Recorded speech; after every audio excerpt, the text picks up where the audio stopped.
E aí galera, beleza? Na próxima aula a gente vai começar a falar sobre loops e como eles funcionam. Então nessa aula eu queria trazer mais um tipo de função para vocês. Vamos lá? Os tópicos abordados de hoje vão ser só dois. São bem tranquilos e eu acho que vocês vão pegar bem rapidinho. O primeiro é onde usar uma estrutura de repetição, que no caso seriam os nossos loops ou laços. E a segunda é a função range, que é o principal motivo da aula de hoje. Onde usar uma estrutura de repetição, a gente tem os objetos iteráveis. Esses objetos iteráveis podem ser percorridos por um tipo de loop. Então, a gente vai trabalhar com alguns tipos de loop. Eles usam, temos loops tanto que usam comparação, quanto loops que não precisam de comparação. E em ambos os loops a gente precisa desses objetos iteráveis para fazer eles rodarem. Então, eu trouxe alguns exemplos para vocês. Tem mais, mas esses aqui vão ser os que a gente mais vai usar. A lista, o string e o range. A lista, eu acho que já estão familiarizados. É uma variável que tem várias entradas. O string é aquela variável textual. E o range é a variável que eu vou apresentar hoje para vocês. Bem, a função range, ela é bem simples. Ela vai te apresentar alguns números inteiros de uma forma ordenada. Então, ela retorna valores em uma sequência estabelecida pelo programador com variáveis inteiras. Isso é bem importante. Ela não retorna float. Se você não programar ela para fazer isso, ela vai retornar uma inteira. Então, toma cuidado. Aliás, ela tem 3 tipos de identificação, 3 tipos de escrever ela. Eu trouxe aqui para vocês e vou apresentar. O primeiro é escrevendo range, o número inicial, onde para e como continua. O inicial é, por exemplo, eu quero começar o meu valor de 10. Eu quero parar ele no 15 e eu quero continuar ele de 3 em 3. Então, como é que ele vai imprimir para a gente? Ele vai imprimir o número 10 até o 15, de 3 em 3. Ele vai imprimir o 10 e o 13. Como o próximo número é maior do que o 13 mais o jeito que a gente continua, ele não vai imprimir para a gente. A gente também tem a segunda forma, que a gente não deixa explícito como vai continuar. Como a gente deixa explícito, ele assume que o valor de como continua é 1. Então, se você pegar o inicial igual a 5 e o par igual a 15, ele vai fazer os números de 5 até 15. E a última forma, o range só com o número de parada. A gente vai ter que implícito que o número inicial é 0 e como continua igual a 1. Mas o número de parada vai ser o último número em que ele vai analisar. Mas a gente tem que lembrar que a função range ela funciona como intervalo na matemática. Como assim? O inicial, no caso 0, ele está dentro desse intervalo e o onde para ele não está dentro do intervalo. Então, quando a gente pede para imprimir o range 15, ele vai imprimir do 0 ao 14. Ele te dá 15 números, mas ele imprime do 0 ao 14. Para deixar isso mais claro, eu vou levar vocês para o Replit e lá a gente continua. E aí, galera, agora eu vou deixar aqui para vocês algumas formas de como utilizar o range. Vamos começar declarando variável e lembrando que tem 3 formas para declarar. Eu vou começar com a primeira do slide que eu acabei de passar. Ela começa assim: de onde você começa, onde você para e como você vai. Lembrando que o range funciona como se fosse um intervalo, a gente tem que o 0 participa desse intervalo, que o 10 não participa e que dentro desse intervalo a gente pega os números de 1 em 1. Como a gente pega os números de 1 em 1, então a gente vai ter os valores 0, 1, 2, 3, 4, 5, 6, 7, 8, 9 e 10. Eu poderia pedir para printar aqui para vocês esses valores, mas a partir do Python versão 3, ele só imprime o range e os números que estão entre eles. Dessa mesma forma que a gente escreve. Na versão do Python 2, quando a gente pede para imprimir esse tipo de variável, ele dá uma lista com todos os números que tem dentro. Então, vamos continuar. A gente tem uma segunda forma de escrever isso. que é B igual a range de 0, de onde começa até onde para.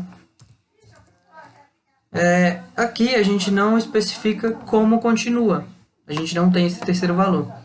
Esse terceiro valor, aqui, como ele fica implícito para o Python. Ele assume automaticamente um valor de 1.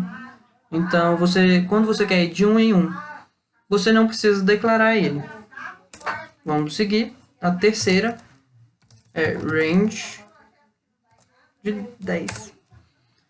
A gente, da mesma forma que a letra B, a gente não tem declarado o terceiro valor. O terceiro valor, então, assume também 1. Só que dessa vez a gente também não tem declarado onde começa. Como a gente não tem declarado onde começa, a gente só tem declarado onde termina, o Python automaticamente assume que o valor declarado é 0. Então, ele, assim como a letra A e como a letra B, ele começa o intervalo no 0 e vai até o 10. Lembrando que o 10 está fora do intervalo nesse nosso exemplo. Aliás, a gente pode usar assim na forma crescente, mas na forma decrescente a gente tem uma outra forma de usar, que é assim, ó, é igual ao range 0, por exemplo, menos 10, menos 1. Quando a gente faz um intervalo decrescente, a gente obrigatoriamente tem que escrever os 3 comandos, os 3 números. A gente tem que escrever onde começa, até onde vai e como vai.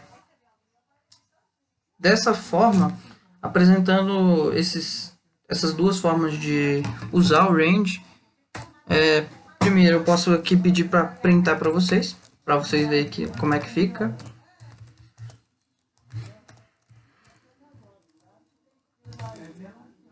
Vou aqui printar para vocês. Na versão 3.0 aparece só isso. Na versão 2.0 aparece uma lista com todos os números dentro. E agora eu vou dar alguns exemplos para vocês. E vocês tentem adivinhar antes de eu passar aqui o resultado. Vamos lá. Exemplo E. A gente tem no exemplo E um range que vai de 10 até 101. Ele vai de 10 em 10. Então, aqui no exemplo E, a gente tem um range que ele tem um intervalo de 10 a 101, tirando o 101 excluso, e ele vai de 10 em 10. Então, o primeiro valor que ele vai pegar é 10, o segundo é 20, até o 100. Quando ele chegar no 100 e adicionar mais 10, ele vai passar do intervalo e não vai pegar o próximo número. Vamos para outro exemplo. F igual ao range de 0 a 10. Só que agora a gente vai mudar o nosso como vai. Como a gente vai mudar o nosso terceiro número, então, por exemplo, como eu coloquei agora 2, ele vai pegar todos os números entre 0 e 10, excluso o 10, e vai mostrar de 2, vai somar 2 a cada novo termo. Então, ele vai pegar o 0, vai somar 2. Então, ele vai pegar o 0, o 2, o 4, o 6 e o 8. Quando ele for mostrar o 10, como o 10 não faz parte do intervalo, ele não vai mostrar pra gente. A gente também tem outro exemplo, que é G igual ao range 9. Quando a gente faz isso, por exemplo, a gente vai ter, como lá na letra C, a gente vai pegar todos os números entre 0 e 9, nesse intervalo, de 1 em 1, com 9 excluso. Então, na letra G, a gente tem os valores 0, 1, 2, 3, 4, 5, 6, 7 e 8. E por final, vamos dar um exemplo. Range de 5 até 15. Nesse último exemplo, a gente tem o intervalo exato que a gente quer, que é do 5 até o 15. O 5 está dentro do intervalo, o 15 está fora. E como a gente não deixou explícito como ele vai, então ele vai de 1 em 1. Então ele vai pegar os 5, 6, 7, 8, 9, 10, 11, 12, 13, 14 e 15. A gente pode pedir para printar eles. FGH, separar eles dessa forma, e você vai ver que todos eles agora têm o range bem estabelecido. Bem, a aula de hoje é isso e até a próxima.